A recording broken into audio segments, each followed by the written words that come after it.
Assalamualaikum warahmatullahi wabarakatuh. Halo teman-teman, kembali lagi bersama channel saya Lady Apriliawati. Baiklah, pada pertemuan kali ini kita akan membahas materi tentang mendidik dan mewujudkan generasi Z yang berkualitas. Untuk mengetahui apa yang dimaksud dengan generasi Z, sebaiknya kalian jangan lupa like, comment, and subscribe. Generasi Z adalah orang-orang yang lahir pada tahun 1995 sampai pertengahan 2010.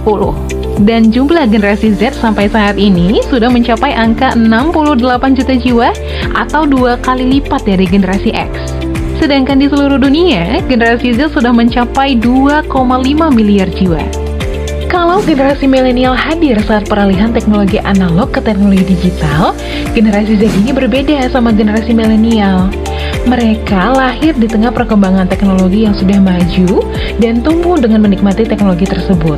Makanya, para ahli menyebutkan generasi Z ini sebagai generasi net. Karena perbedaan ini, generasi Z lebih unggul dan serba bisa dalam teknologi. Selain itu, generasi Z jauh lebih cakap dan awas terhadap sisi negatif teknologi. Sementara milenial rawan terkena efek negatif teknologi seperti hoax karena tumbuh di zaman transisi teknologi. Generasi Z adalah generasi yang lahir sekitar tahun 1997, sehingga pada tahun 2000-an, dilansir dari BBC, generasi Z adalah generasi yang masih muda dan tidak pernah mengenal kehidupan tanpa teknologi.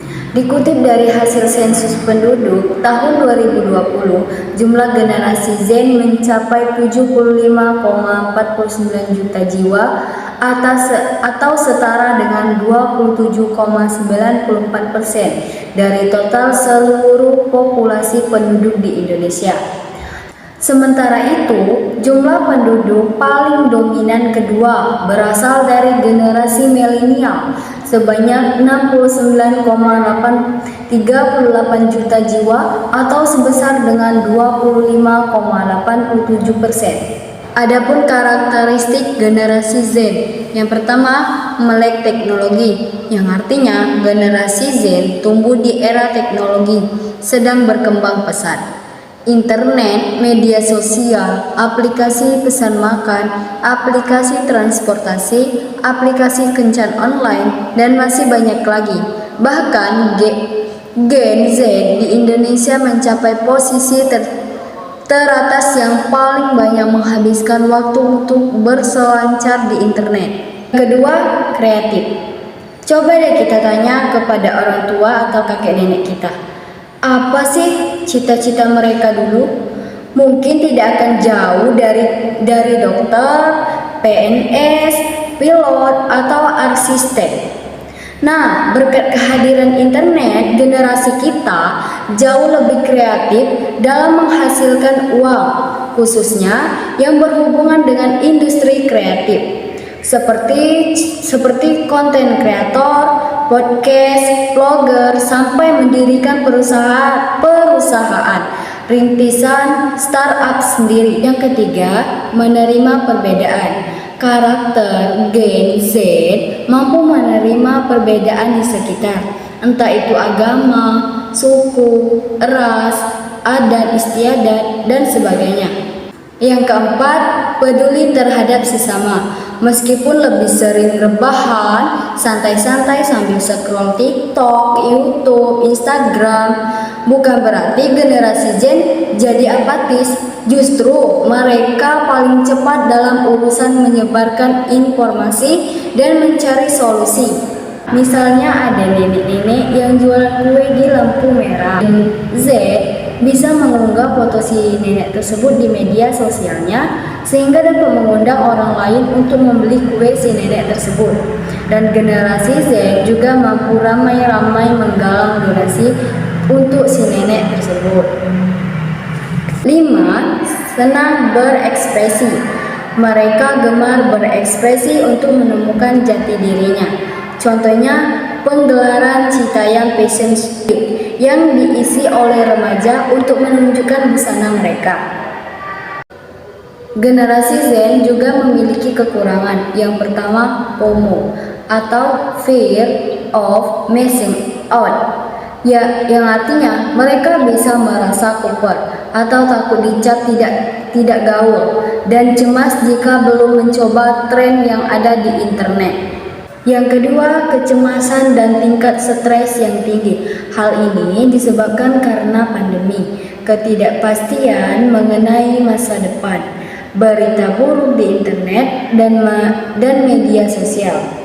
Gen Z mempunyai ekspektasi yang tinggi terhadap kehidupan pribadi mereka, sehingga jika tidak berjalan sesuai dengan keinginan akan muncul timbulnya stres.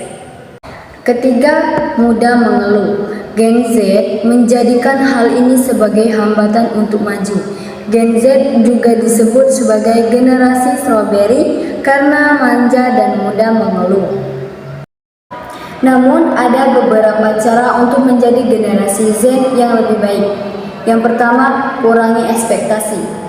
Ya, maksudnya kurangi ekspektasi terhadap orang lain atau berlebihan berharap kepada orang lain yang tidak bisa dikontrol, tetapi berusaha berbuat baik pada sesama dan selalu berdoa pada Tuhan. Yang kedua, hargai setiap prosesnya. Gagal berkali-kali atau dipandang sebelah mata itu tidak apa-apa. Jangan terbuai dengan postingan kesuksesan orang lain. Setiap orang memiliki privilege yang berbeda, tapi bukan berarti kamu tidak bisa menciptakan hidup terbaik versimu sendiri. Yang ketiga, komunikasi profesional, yang artinya selalu ingat untuk menghubungi layanan konseling atau psikologi profesional supaya kamu tetap bisa beraktivitas dengan nyaman. Yang keempat, beri afirmasi positif pada diri sendiri, yang artinya sebagai pujian atau memuji diri kita sendiri. Memuji diri kita sendiri bukan berarti narsis, tapi menghargai apa yang sudah kita lakukan selama ini. Yang kelima, menjaga privasi. Berekspresi di media sosial sah-sah saja, namun tetap diperhatikan privasi sebelum mengunggah konten ke internet. Contoh generasi Z di berbagai bidang, contohnya di bidang kebudayaan. Seperti diketahui, peran generasi Z sangat penting untuk menjaga dan melestarikan budaya Nusantara yang memiliki kontribusi yang sangat besar dalam pembangunan bangsa dan bernegara. Contohnya, mempelajari kebudayaan bangsa, memperkenalkan budaya kepada orang lain. Saja penyampaian materi dari saya, semoga menambah wawasan kalian dalam belajar. Saya akhiri, wassalamualaikum warahmatullahi wabarakatuh. Sampai ketemu di video selanjutnya. Dadah.